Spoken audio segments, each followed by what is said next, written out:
totally out of control. Extreme example. On a motorcycle traveling 100 kilometers per hour, there is less than 10 square inches of contact with the roadway. When you factor in a broken road surface, loose gravel, and other debris, the illusion of control is sort of deceiving. Should the cycle impact an object that would stop its forward momentum, the driver would be capitated over the handlebars with enough force to project him up to 50 feet through the air. Safety is not a concern. If motorists were consumed by safety concerns, they would never drive at all. Besides the feeling of freedom and exhilaration that comes from riding a motorcycle, for example, part of the thrill is the adrenaline rush from the pushing the limits.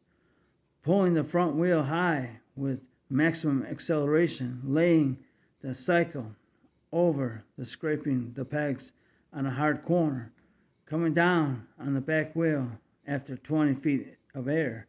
The confidence to accomplish these feats comes from the mental assurance that you, the driver, have it all under control.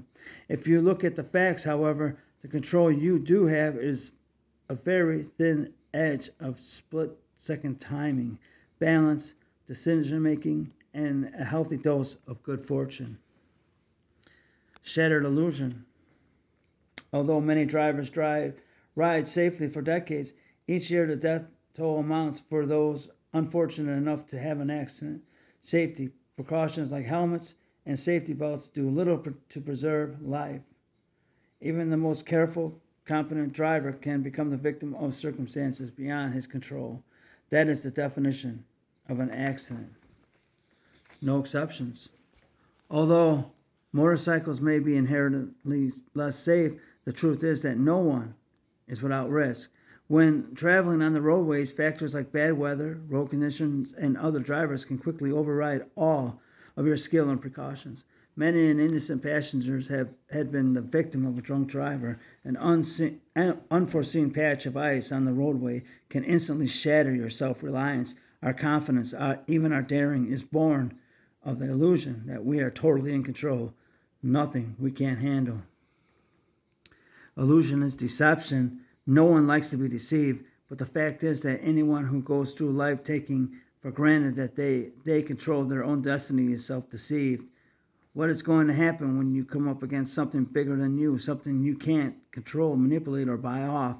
We feel secure because we have made it thus far and weaseled our way out of a few tight spots. Eventually, we will all face the threat of things beyond our control.